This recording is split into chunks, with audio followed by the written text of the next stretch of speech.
Okay, go ahead.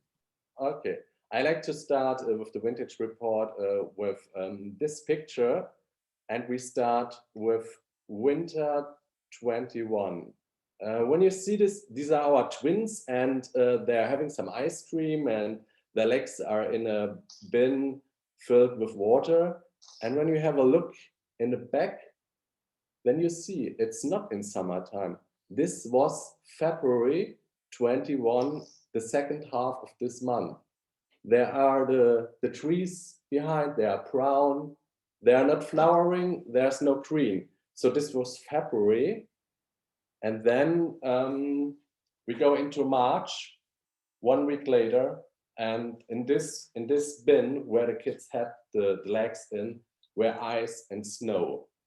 So crazy started last year our season.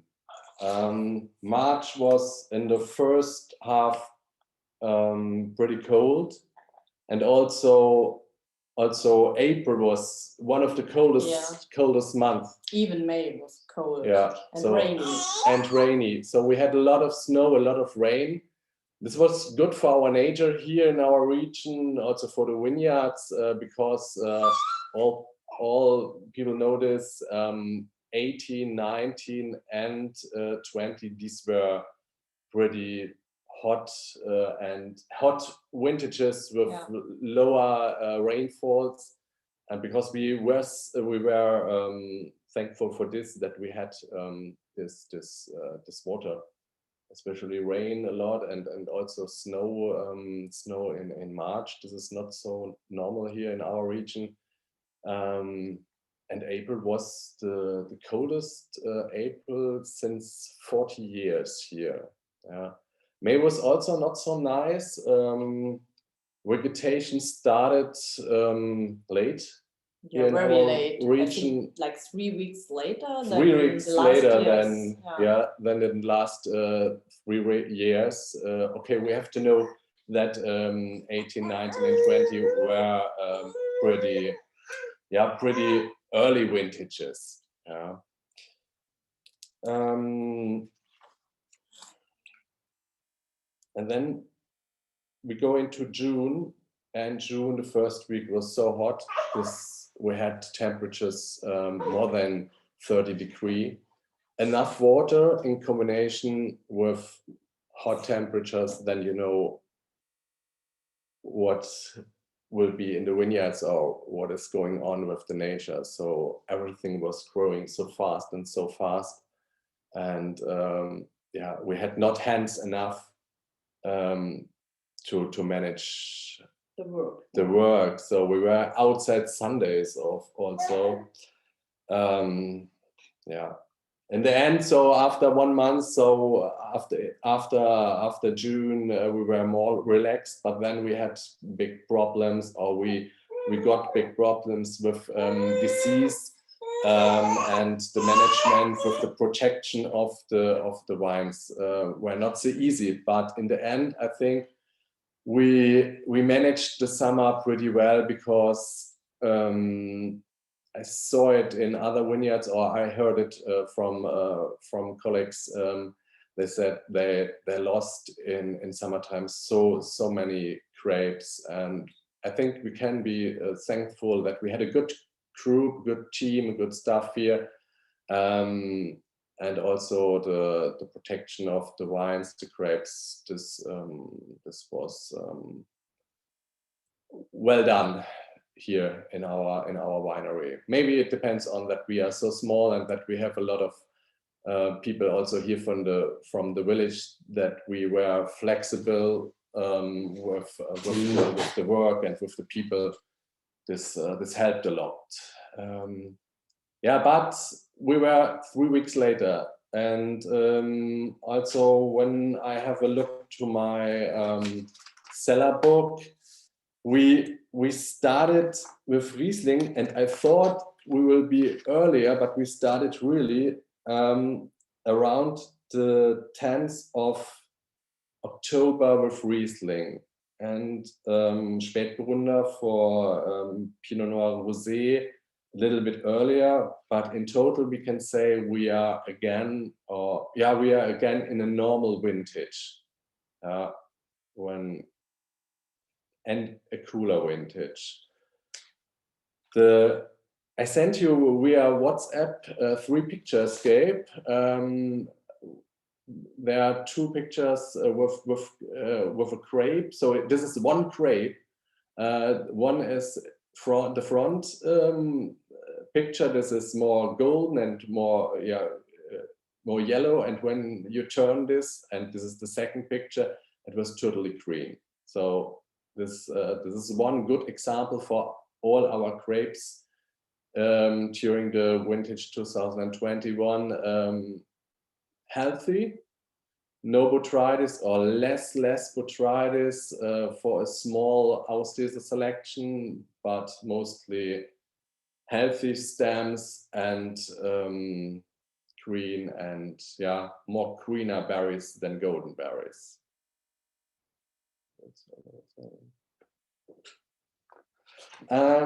Acidity was a big topic in the vintage 2021. I have here also a picture for this, because maybe you can see this. This is only an example for the cabinet. So we start with a high acidity of 13 to 14. In other wineries, we heard also about something about 15 and 16. This is really pretty high. This is like lemon water. But here in our winery, so the first grapes for cabinet come in with 14, 13.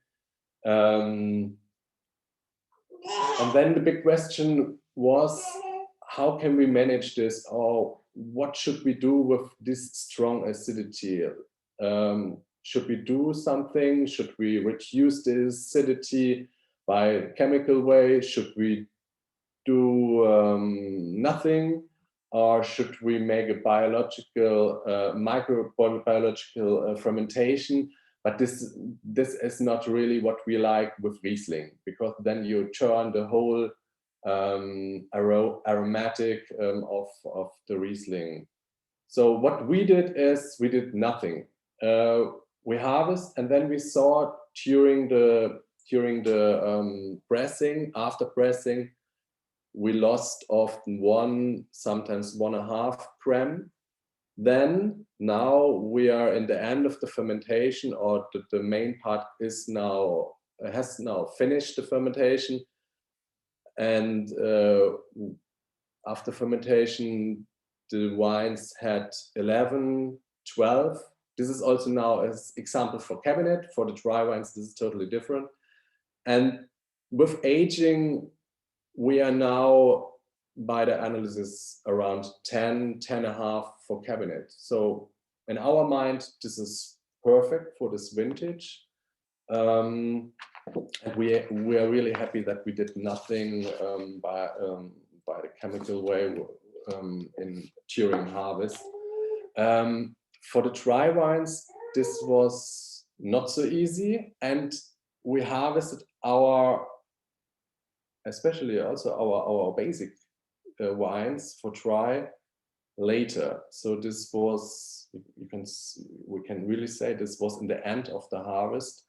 And there we started with acidities which were not higher than 10.5. One was 11, and but the main part was around 9, 9.5. And then a tiny amount of GGs and Village wine comes also inside, and there we were really surprised about this, because the acidity level was not higher than 9.5. So I think we managed this pretty well. And okay, the GGs and Village Trona Riesling is still in fermentation, but in the end of fermentation. Cellars also a little bit cooler now. This depends on winter time, that the temperatures outside are now cooler. But I think we will get again, like in 20, a classic vintage, classic for cabinet. Tiny amounts of GGs. Spät and Auslese was also not so easy. But in total, a good vintage for basic and a good vintage for our cabinet terroirs, Hesing, Goldröpfen, and of course the Hofberg.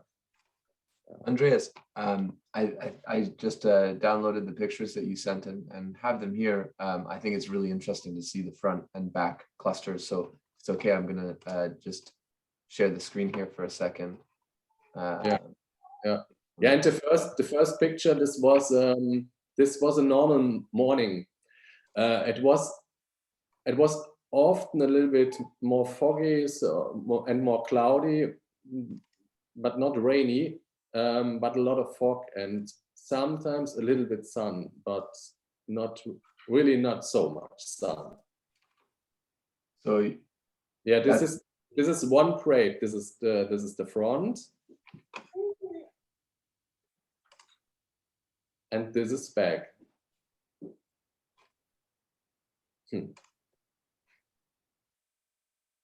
Very interesting. Yeah. Can you talk a little bit about, you said that the quantities were very low for Grosses Gewächs.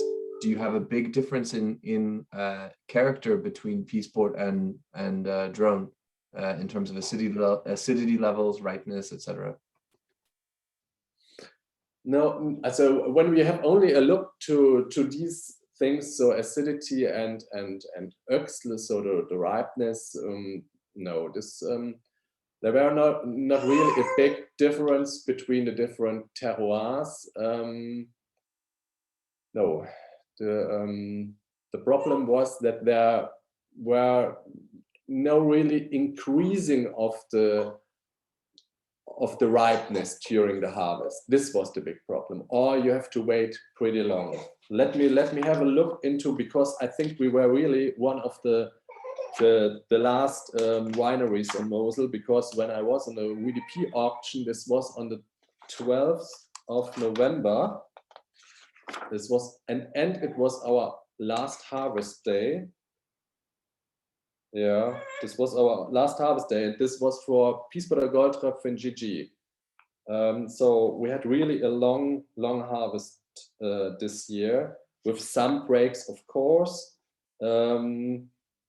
We risked a lot, but we lost no grapes. So we heard this from other regions here in Mosel, that they had pretty low yields. We have a good amount in the cellar, that we can say. Yeah. Also for cabinet. And I think this depends on the good work during summertime here, with all our people, and also the plant protection, or the time of the plant protection. This was the point. This was a big main topic, that you sprayed, you go into the vineyards on a special point. Yeah. I thought about 16, and you were here in 16 in summertime with a group of customers, and it was a little bit like the same weather in 21 also. And in 16 we had the presentation on our terrace, where we had some lunch on terrace, and then we got rain, and it was a little bit stormy, and then we had to go inside down into the tasting room, and then we go outside again. And this was the same in 21, and I think with the experience what we had from the vintage 16, we managed the summer pretty well in 21. Yeah. Was the most of the pressure from Peronospora in This was the main topic. Peronospora was the main topic. Yeah. So it was totally different. So when when you had a look in your vineyards and then into the neighbor, sometimes the neighbor was better than you managed it better. There were sometimes vineyards close to you, there were really no grapes inside. And then you had a look into our vineyards and there it looks, well, near to perfect. Yeah, but yeah, and yeah. Excellent. Mike or Abby, do you have any questions for Andreas about the vintage?